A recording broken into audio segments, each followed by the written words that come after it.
Hello दोस्तों, राधे राधे। आप लोग कैसे हो? उम्मीद करती हूँ मेरे सभी फ्रेंड अच्छे होंगे, स्वस्थ होंगे, मस्त होंगे और अपने अपने कार्यों में व्यस्त होंगे मेरी तरह।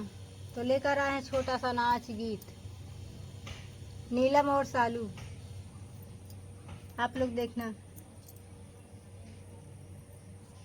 नैहर में बीते उमरिया हमार कब जाई गवनवा। नैहर में बीते उमरिया हमार कब जाई गवनवा। माई हमार रोज चिंता में डूबल, माई हमार रोज चिंता में डूबल। कब आई है दुलरू दमदवा हमार कब जाई गवनवा। कब आई है दुलरू दमदवा हमार कब जाई गवनवा। नैहर में बीते उमरिया हमार कब जाई गवनवा। नैहर में बीते उमरिया हमार कब जाई गवनवा। भाभी हमार रोज मारती तनवा, भाभी हमार रोज मारती तनवा, भाभी हमार रोज मारती तनवा।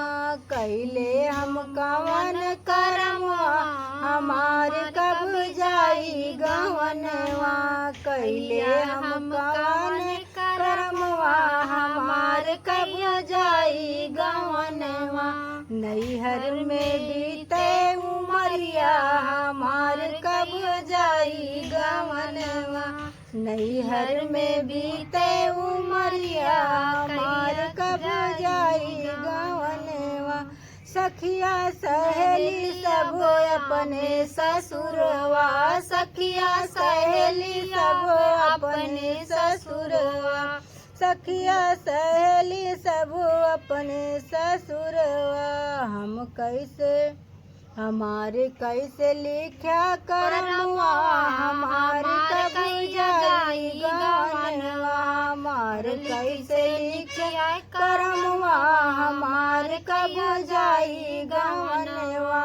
नैहर में बीते उमरिया हमार कब जाई गवनवा। नैहर में बीते उमरिया हमार कब जाई गवनवा। गवने जाए पहले शर्माती हैं, थोड़ा फोकस करा जाए दोस्तों। फिर मिलते हैं नेक्स्ट वीडियो में। पहुँचत तो का हाल है। हाँ, पहुँचे तो का हाल।